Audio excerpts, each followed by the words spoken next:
welcome to Pixie Makes. It's a series that I'm doing where I show you how to make something delicious either by request or I find an interesting recipe online or in a cookbook and I want to share it with you so you can enjoy the deliciousness as well. Today, by request from my friend V, I'm going to be making scallion pancakes. Now, scallion pancakes is kind of a misnomer because it's not a pancake as we think about like an American breakfast pancake. It's more like a flatbread.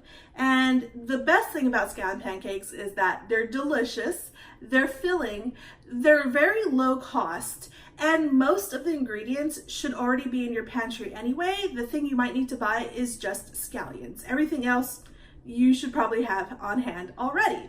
And full disclosure, this recipe isn't specifically my recipe. It's kind of a mashup between recipes from various cookbooks. Like my godmom has some cookbooks from Taiwan that talks about making scallion pancakes. I've kind of borrowed from that.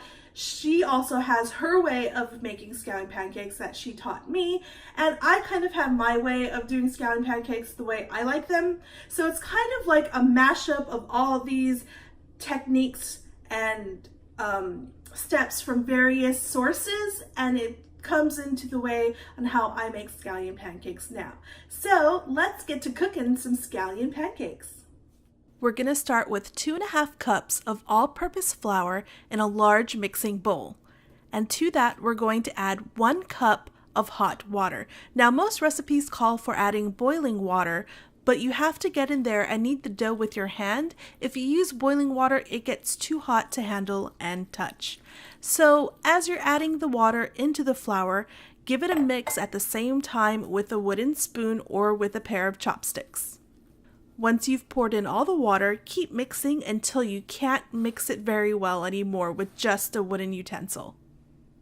Then get in there with your hand and start kneading. If the dough is too sticky and it clings to your fingers, add a little more flour at a time. On the other hand, if the dough is too dry, add a little drizzle of water. It really depends on the humidity of the day, how much water or how much flour you'll need to add later. So keep kneading the dough until it comes together and forms a nice ball.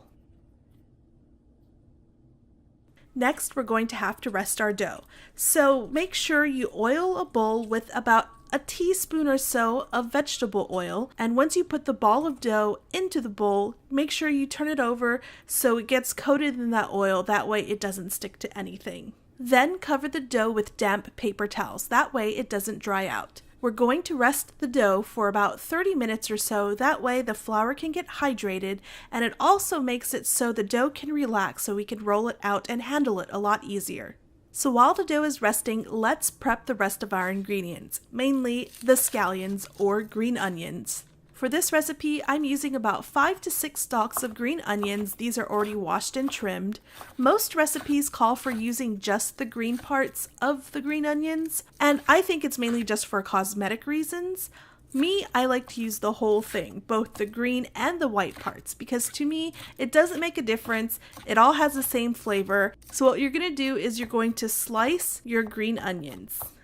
And once you get them all sliced up, run your knife over them again to get it minced up a little bit finer than just the slices. Once you get the green onions chopped up, put them in a bowl and then sprinkle about 1/8 of a teaspoon of sugar. This helps to bring out their sweetness. And then add about 1/4 to 1/2 teaspoon of salt and give everything a good mix.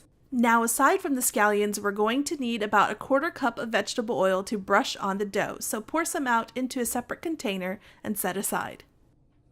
After 30 minutes, your dough should be nice, hydrated, and relaxed. So on a lightly floured surface, turn out the dough and sprinkle a little more flour on top. This is going to help absorb the oil and not make the dough so slick. We're going to roll it out into a log shape. Once the dough is rolled out into a log shape, we're going to cut them into about 8 equal-sized pieces. Most recipes call for giant scallion pancakes that you cut up. I prefer mine to be smaller and more individual, so that's why I'm making 8 pancakes with this recipe. Now take one of the pieces of dough and lightly coat it in flour, and then we're going to start rolling it out into a giant rectangle shape that's about 1/8 of an inch thin.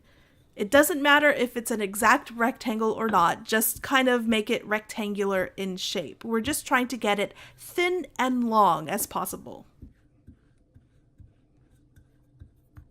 Once the dough is rolled out into that rectangular shape, you want to brush a layer of vegetable oil over it. This will help keep the layers separated and flaky while it cooks. Now you don't have to get the vegetable oil all the way to the edges, but just make sure a mass majority of the dough is covered. Once the oil is spread out over the dough, give a good generous sprinkling of salt over the dough to help flavor your bread. Now it's time to spread the scallion mixture over the dough. The amount you put on it is up to you. Some places tend to overstuff it with scallions, but to me that's messy and unmanageable, and it tends to get wasteful as most of it ends up falling out of the pancake once you roll it. And once the scallions are spread out, you want to start rolling your dough. Roll it tightly to ensure that there's not a lot of gaps or air bubbles left when you're rolling up the dough. It's a little tricky to get started, but once you get the hang of it, it's easy to roll up. And now here's a trick that my godmom taught me to make scallion pancakes even flakier. You twist the dough. That way it adds even more layers. So once you twist the rope of dough, you want to start with one end and start coiling it in on itself, kind of like you're making a cinnamon roll, except it's scallions and you're making a scallion roll. Once you get towards the end of your dough rope, you want to tuck the last tail of it in towards the middle. That way it'll help seal it. Give it a light press to help push it down, and then very carefully with the rolling pin, roll it out. This is going to help push out the extra air bubbles and also flatten the dough so it'll cook evenly. Unlike some places, I don't like to roll my scallion pancakes too thin. I go for about 1/4 of an inch of thickness. Mine are thicker because I find that rolling it out really thin tends to burst and tear the dough, and you end up losing a lot of your scallions that way. Naturally, you are going to lose some, and that's okay, but it's up to you how thick or how thin you want to roll your pancakes. You just want to make sure all the air pockets are out of it. So we got the first scallion pancake done. You want to repeat the process with the remaining dough until you have no pieces of dough left. And I've come to find that the last rolls that you make in your batch tend to be the prettiest because you finally get the hang of it. I'm going to take this time to remind you that you can find the written recipe with measurements on my website, PixieNoms.com. Now once you've made all your scallion pancakes, you want to pour about 1 tablespoon of oil into a non-stick skillet and heat it up over medium heat. Once it's heated through, you'll put in about 3 pancakes at a time. This way it doesn't overcrowd the pan and it doesn't drop the temperature of the pan too low. After I've put the scallion pancakes in, I like to give them a little turn just to ensure that they're not sticking and also to ensure that they're cooking evenly.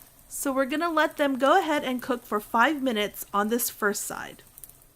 And once they're done, we're going to flip them and cook them again for another 5 minutes on the other side. And again, as they're cooking, I like to turn and twist and move them around to make sure that they're cooking evenly and they're not sticking to the pan.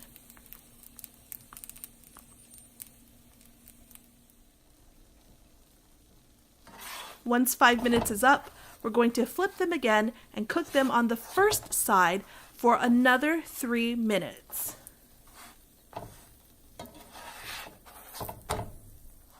And we'll flip them one final time and let them cook for a last 3 to 4 minutes. So they're going to cook in total for about 16 to 17 minutes. And now we have a beautiful plate of delicious scallion pancakes. So the thing about this is that if you can't eat it all or if you made too much, they store really well. You can either wrap them up and put them in the refrigerator, or you can put it in the freezer. And to just heat it up again, you can either put it in a toaster so it can get nice and crispy again. That's the easy way. Or if you want to heat it up in a pan, just put a tiny bit of oil to help reheat it, because it's already got some oil that you've already cooked it in, so you don't need to add too much more oil. My favorite way is just to go ahead and pop it into the toaster because you don't have to have any cleanup, really. And that does it for this episode of Pixie Makes. If you have a request of something you want me to make, please let me know. Thank you so much for watching. Until next time, toodles. Bye.